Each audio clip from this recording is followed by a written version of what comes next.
చోరీ, Trump, Russia ఈ అంశాల ప్రాతిపదికగా తీసుకున్నాక ఈ నెంబర్ల మీద మీ ఉద్దేశం ఏంటి?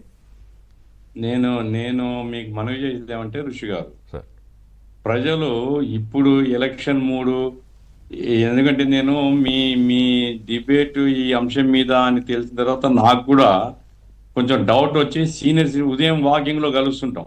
ఆ, కొంతమందితో ఏమయ్యా మూడ్ ఆఫ్ ది నేషన్ ఏముంది ఇప్పుడు అని అడిగాను నేను. ఓకే.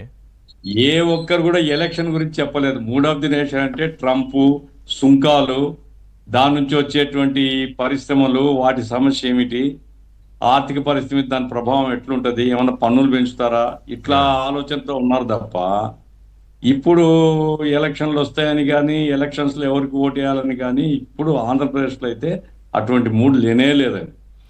ఇప్పుడు ఈ ఒపీనియన్ బిల్డింగ్ అంటారండి, ఈ C Voter and India Today survey ఇవన్నీ కూడా ఆ, ఒపీనియన్ బిల్డర్ వీళ్ళు. అంటే లేని అజెండాను తీసుకుని వచ్చి ఓటర్ను ప్రభావితం చేసేటువంటి ప్రయత్నం తప్ప ఇప్పుడు మీరు బీహార్లో మూడ్ ఆఫ్ ది బీహార్ ఏమిటి అని సర్వే చేయొచ్చు. అట్లా యూపీ ఎలక్షన్స్ వచ్చే సంవత్సరం వస్తాయి కాబట్టి what is the mood of the UP అని అసెస్ చేయొచ్చు. ఇప్పుడు ఏమిటి ఈ మొత్తం మోడీ ఇమేజ్ తగ్గింది, ఎట్ట తగ్గుతుంది సార్? ఇప్పుడు వారం వారం తగ్గుతుందా ఎవరిది? కానీ జనం ఎప్పుడు ఆలోచిస్తారంటే రేపు లోక్సభకు ఎన్నికలు రాబోతున్నాయి, ఒక సంవత్సరం ముందు నుంచి క్రమేపీ ఓటర్లు ఒక అభిప్రాయానికి క్రమేపీ వస్తారు.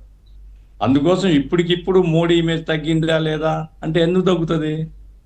రెండవది ఏమంటే కాదు, యాక్చువల్ గా తగ్గింది. ఇప్పుడు రెండు విషయాల్లో, ఒకటి ప్రభుత్వ పనితీరు 10% తగ్గింది గత 6 నెలలకి ఇప్పటికి కంపారిజన్.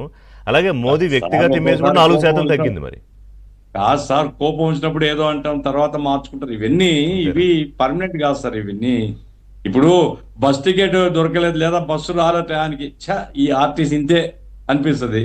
బస్సు వచ్చిన తర్వాత కూర్చొని కొంతసేపటికి మళ్ళా వాడు సర్దుకుంటాడు. ఇట్లా ఒక్కో ఎమోషనల్ గా ఒక్కో సందర్భంలో రావచ్చు. ఇప్పుడు ఆపరేషన్ సింధూర్ని మాత్రం నేను గ్యారెంటీగా చెప్తాను, వాళ్ళు అనుకున్న ప్రయోజనం వాళ్ళకి రాలేదు. వాళ్ళు అనుకున్న ఏంటంటే మొత్తం ఇది దేశాన్ని మరొక జాతీయ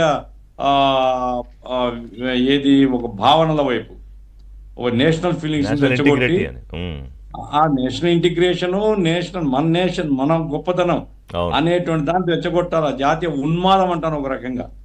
అదే పహల్గాం విషయాన్ని ఉపయోగించుకో. పహల్గాం మీద మీరు ఉగ్రవాదులను వేటాడింటే ఎవరేం బాధపడరు. మీరు ఉగ్రవాదులను ఎవరినో వెతికి పట్టుకొని కాల్ చేసి ఉంటేనో లేకుంటే ఇంకోటి చేసి ఉంటే కూడా ఎవడు బాధపడడు. అయితే అది యుద్ధం వరకు పోయి సడన్ గా ఆపేసేపాటికి మూడు బాగా హైపిచ్చుకుపోయి ఒక్కసారిగా నీళ్ళు చల్లినట్టు అయిపోయింది. కాబట్టి అందరూ కూడా ఇదేదో కొంత వీళ్ళు ట్రంప్ ఒత్తిడికి లోనైనారు అనేటువంటి ఒక భావన. వాడు మాటికి వాడు ఊరుకుంటుండలే, ఇలా నిద్రపోనేయడంలే, మాటికి నేను ఆపించినాను. ఆ రకంగా ఏమంటే అనుకున్న ప్రయోజనం రాలేదు. వీళ్ళకి ఏదో బ్యాడ్ నేమ్ వచ్చింది, వీళ్ళందరి ఇమేజ్ పడిపోయింది నేను చెప్పడం లేదు. కానీ వీళ్ళు అనుకున్నది ఒకటి, జరిగింది అట్లా జరగలేదు, అంతవరకు అది చెప్పొచ్చు.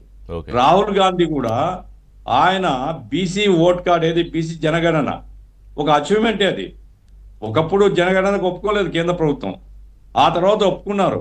అది బీసీల్లో ఒక సెంటిమెంట్ రెచ్చగొట్టి బీసీలను సొమ్ము చేసుకోవచ్చు. రాహుల్ గాంధీకి మరి ఎవరు అడ్వైజర్స్, ఆయనే ఫికిల్ మైండ్ నాకు తెలియదు, కానీ ఒక దాని నుంచి ఇంకో దాంట్లో జంప్ అయి వెళ్ళిపోతూ ఉంటాడు. అంటే ఒక అడ్వాంటేజ్ వచ్చేలోపు తీసుకునే లోపు ఇంకో దానికి వెళ్ళిపోతాడు. అది బీసీ జనగణన మీదనే కనుక మొత్తం పెద్ద క్యాంపెయిన్ జరిగింటే ఇప్పుడు అది బీజేపీకి డైరెక్ట్ గా హిట్ అయ్యేది. ఎందుకంటే ఫిలసాఫికల్ గా బీసీలు ఎప్పుడు అగ్రవర్ణాలతో కలిసి ఉండరు. కాబట్టి ఆ అగ్రవర్ణాలకు వ్యతిరేకంగా వాతావరణం ఎలా అయితే సెలెక్ట్ చేసుకున్న లైన్ అది ఎలక్షన్ ప్రాపగండే, అదేనా జాగ్రత్త చేసుకున్నా అంటే అది కూడా లేదు. ఇప్పుడు ఓట్ చోరీ ఎవరికి పడింది సార్? ఒక ప్రధానమంత్రి మంచిగో చెడ్డగో ప్రధానమంత్రి అయినాడు, ఒక పార్లమెంట్ ఏర్పడింది. ఇప్పుడు ఎవరు కోరుకుంటారండి నువ్వు ఓటు చోరీ చేసినావా లేదా? ఇప్పుడేమో అంటే ఏమర్థం? నువ్వు బీహార్లో పో, ఎస్ఐఆర్ మీద నువ్వు క్యాంపెయిన్ చేయి, 65 లక్షల మంది తీసేయడం అన్యాయం అంతవరకు చెప్పు, అది బీహార్ ప్రజలు యాక్సెప్ట్ చేస్తారు. కానీ బతుకుండే వాళ్ళ ఓటర్లు తీసేసినా అంటే యాక్సెప్ట్ చేస్తారు. కానీ ఇప్పుడు దేశవ్యాప్తంగా మోడీ దొంగ ఓట్లతో అయినాడు అంటే ఎవడు నమ్ముతాడు ఇప్పుడు? కాబట్టి అనుకున్న ప్రయోజనం వాళ్ళకి రావడం లేదు. ఏమైనా పార్లమెంట్ వరకు సార్ నా అభిప్రాయం ఇప్పటికిప్పుడు ఇది స్థిరమైంది కాదు, ఇది ఓటు సర్వే. నేను అందుకే ముందే చెప్పాను. ఇప్పుడు ఏంటంటే But, ఇప్పుడు yes, yes, వాళ్ళు మీరు అడగడం కూడా చెప్పిన- ఎలా అడుగుతారంటే సర్వేలో ఇప్పటికిప్పుడు ఒకవేళ ఏదైనా కారణంతో ఎన్నికలు జరిగితే అంటే వాళ్ళని ఆ మూడ్లోకి తీసుకొచ్చే ప్రయత్నం చేసే ఈ సర్వే క్వశ్చన్స్ ఉంటాయి. అదర్వైజ్ ఏముందంటే మీరు అన్నట్టు క్వశ్చన్ అడగగానే ఎలవై ఎన్నికలు ఎక్కడ ఉన్నాయి ఇప్పుడు లేవు కదా 3 ఏళ్ళ తర్వాత కదా అంటారు. So they will set the దానికి మూడ్ ఏమంటారు? ఫస్ట్. ఎందుకు ఈ క్యాంపెయిన్ తీసుకున్నారంటే బంగ్లాదేశ్ లో ఆ. ఆమె మీద ఈ ఓట్ చోరీ ఆరోపణతో ఆమె దింపేస్తారు కదా, ఆ. అందుకోసం తీసుకుంటాడు. అట్లాంటి వాతావరణం రాదు భారతదేశంలో సీనియర్ సిటిజన్ చాలా మంది చెప్పారు. ఒక గ్రూప్ ఉంటది అట్లా కలుసుంటారు రోజు. అదేలేండి, yes. అంటే ఈ భారతదేశంలో ఇప్పటికిప్పుడు దేశవ్యాప్తంగా ఓట్ చోరీది చర్చనీయాంశం కాదు. ఓకే, ఆ బీహార్ ఎస్ఏఆర్ మీద తప్పనిసరిగా చర్చ జరుగుతుంది. అక్కడ ఫలితాలు ఎట్టుంటాయని చూడాలా. యూపీలో మాత్రం తప్పనిసరిగా సార్ యోగి ఆదిత్యనాథ్ నంబర్ 1 అంటున్నారు కానీ యోగి ఆదిత్యనాథ్ ఇమేజ్ బాగా తగ్గిందండి. రాబోయే కాలం చూడాలమ్మా. మాట్లాడదాం అది స్టేట్స్ విషయంలో. ఒక బ్రేక్ తీసుకుంటా ప్రకాష్ రెడ్డి గారు మీ దగ్గరికి వచ్చే ముందు. అంటే మూడ్ ఆఫ్ ది నేషన్ సరే ఇవాళ ఎన్నికలు